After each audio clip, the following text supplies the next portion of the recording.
रात का टाइम था, सड़क बिल्कुल खाली थी। मैं अपनी ऑटो खड़ा करके छतरी के नीचे सिगरेट जलते हुए रुक गया। आज रात कुछ अजीब लग रहा था, जैसे हवा में एक अजीब सा भाव हो।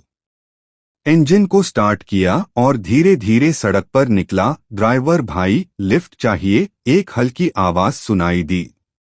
मैंने पीछे देखा, एक आदमी खड़ा था, पुराने कोट में, चेहरा अंधेरे में अधूरा दिख रहा था। हाँ भाई, कहाँ जाना है? मैंने पूछा। बस सिटी के बाहर एक पुराना बंगलो है, उसने बोला।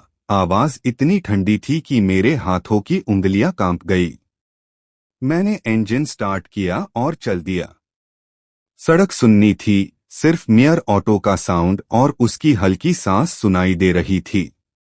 भाई, आज रात ठंडी है ना? मैंने कैजुअल बात की। हाँ बहुत, उसने कहा, लेकिन उसकी आवाज में कोई वार्मथ नहीं। भाई रुक जाओ, उसने शांत आवाज में कहा। मैंने रुकने की कोशिश की, पर इंजन धीरे धीरे खुद बंद हो गया। हार्ट तेज धड़क रहा था। ये गाड़ी रुक गई? मैंने पूछा। हाँ वही चाहिए था, उसने हंसी। एक अजीब सी खुशी थी उसके चेहरे पर, जो पूरी रात की सर्दी से और भी ज्यादा दिख रही थी। मैं डर गया और ऑटो से उतरना चाहा, पर दरवाजा लॉक हो गया। कोशिश करने पर भी खुल नहीं रहा था। ड्राइवर भाई, मत कोशिश करो। आज रात हम दोनों यहाँ अकेला है, उसने कहा। मुझे पहले से लग रहा था कि ये नॉर्मल इंसान नहीं है। उसकी आंखों में कुछ अलग ही चमक थी, जो इंसानी नहीं थी। मैंने पीछे देखा, उसकी शैडो बेड अजीब तरीके से मुड़ रही थी, और मेरे दिल में एक अजीब सा घबराहट आ गई। ड्राइवर भाई, ये रास्ता काफी पुराना है। यहाँ से नॉर्मल लोग कभी नहीं गुजरते, उसने धीरे से कहा। मैंने इंजन दोबारा स्टार्ट करने की कोशिश की, पर गाड़ी सिर्फ कांप रही थी। आवाजों के साथ कुछ कहीं से चीख की आवाज आ रही थी, जैसे कोई दूर से अपनी जान मांग रहा हो। और फिर कुछ ऐसा हुआ जो मैं भूल नहीं सकता। उसने सिर्फ मेरा हाथ पकड़ा और कहा, अब तुम्हारा समय आ गया है। मैंने अपना हाथ झटका दिया, पर उसका पकड़ और भी मजबूत हो गया। गाड़ी के अंदर का टेम्परेचर एकदम से गिर गया, जैसे पूरी रात की सर्दी एक साथ आ गई हो। इंजन का साउंड धीरे धीरे गायब हो रहा था, और सिर्फ उसकी सांस सुनाई दे रही थी, गहरी, तेज और थोड़ी सी खौफनाक। ड्राइवर भाई, आज तुम मेरी साथ चलोगे? उसने कहा। मैं डर के मारे अपनी सीट में झूल रहा था। भाई छोड़ दूँ, मैं बस घर जाना चाहता हूँ, मैंने हल्के से कहा।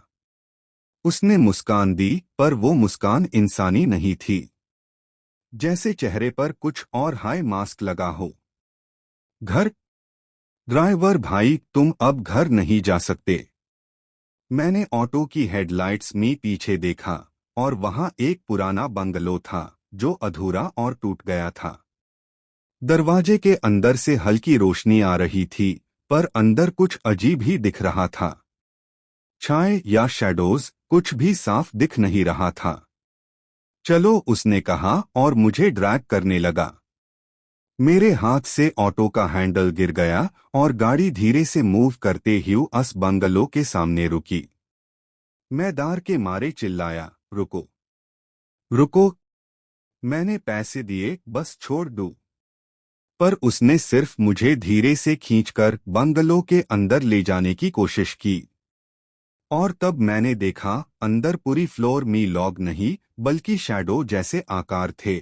सब मेरी तरफ देख रहे थे। आंखों में सिर्फ अंधेरा और कुछ अजीब सी चमक थी। ड्राइवर भाई, तुम हमेशा के लिए यहाँ हो, उसने कहा। मैंने पीछे देखा, ऑटो का इंजन खुद चल रहा था और हेडलाइट्स ब्लिंकिंग कर रही थी, जैसे कोई सिग्नल दे रहा हो।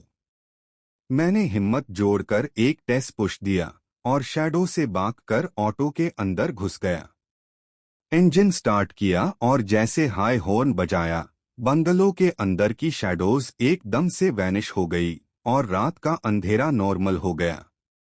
गाड़ी के सीट पार बैक से कोई हल्की सांस महसूस हुई, जैसे कोई अभी भी पीछे बैठा हो।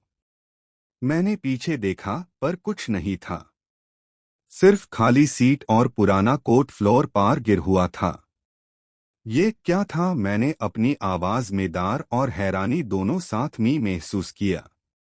रास्ता वापस सिटी के तरफ नॉर्मल लग रहा था, पर मेरे हाथ अभी भी कांप रहे थे।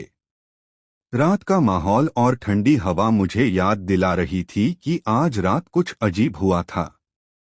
जैसे ही मैं घर पहुंचा, ऑटो से उतरा, मैंने पीछे देखा, रास्ता फिर से खाली, सिर्फ चांद की रोशनी गिर रही थी।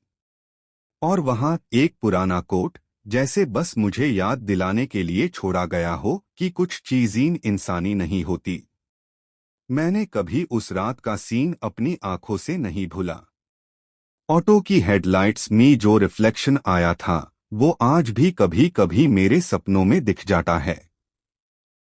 और तब से मैं कभी रात में 12 के बाद किसी स्ट्रेंजर को लिफ्ट नहीं देता।